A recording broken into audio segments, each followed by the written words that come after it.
안녕하십니까. 더 메시지 시청자 여러분. 저는 고양시 화정동에 위치한 축복교회를 담임하고 있는 지경휘 목사입니다. 오늘 본문의 말씀인 창세기 37장 12절에서 13절 말씀.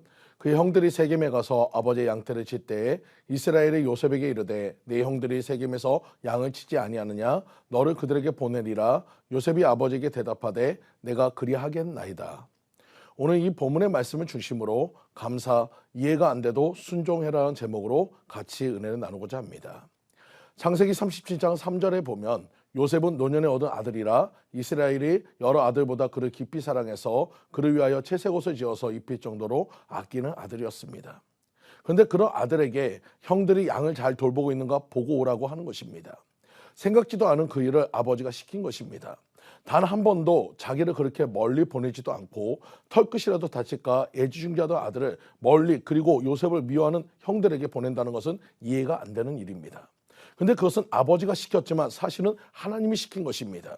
그것만 생각하면 왜 나를 보내나 생각할 수 있지만 하나님 편에서 보면 그 길이 국무총리가 되는 귀한 길이었다는 것을 나중에 45장에서 깨닫게 됩니다. 45장 4절에서 5절 말씀에 요셉이 형들에게 이르되 내게로 가까이 오소서. 그들이 가까이 가니 이르되 나는 당신들의 아우 요셉이니 당신들이 애고에서 판 자라.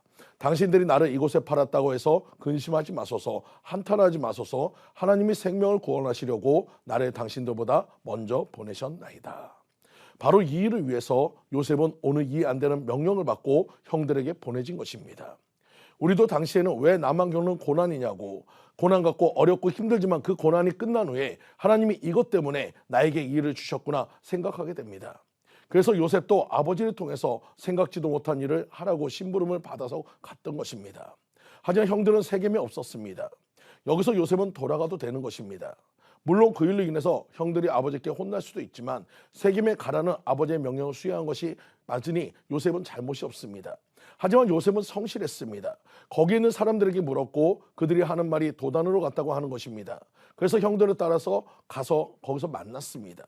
바로 이 요셉은 생각지도 못한 일을 하라고 아버지로부터 명령을 받았지만 요셉은 끝까지 그 일을 수행했다는 것입니다. 요셉이 그 명령을 받고 아버지 심부름을 따라서 형들이 양을 잘 키우고 있는가만 본다면 아무것도 아니지만 전체적인 모든 면의 흐름을 본다면 아버지도 몰랐고 아무도 모를 하나님의 섭리가 있었습니다. 바로 나중에 이스라엘 민족들을 애굽으로 내려오게 하려는 하나님의 계획과 섭리가 작용했다고 하는 것을 요셉이 깨닫고 나중에는 감사하게 되는 일이 바로 이 일이라는 것입니다. 요셉이 생각을 바꾸니까 형들이 보낸 것이 아니라 하나님이 보냈다고 관점을 바꿀 수 있었습니다.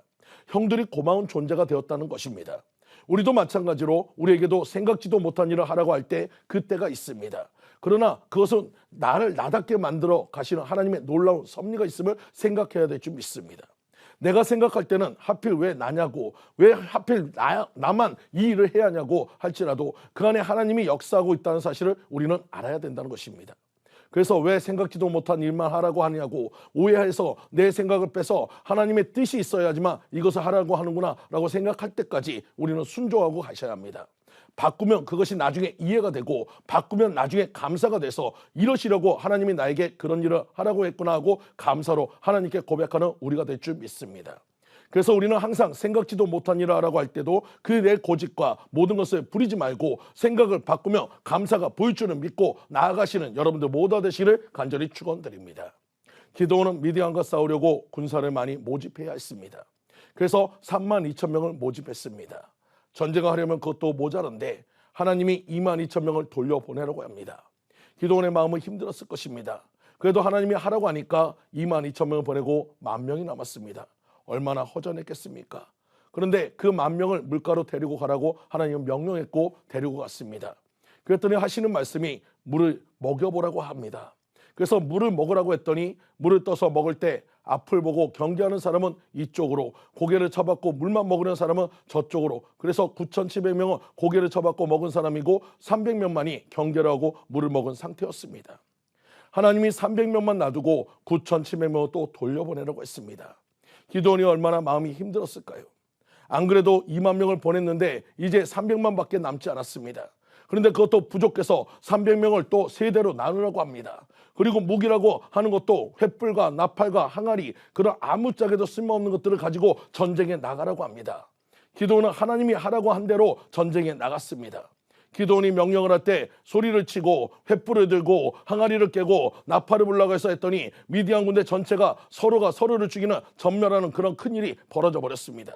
그때 기드온이 어떻게 했을까요?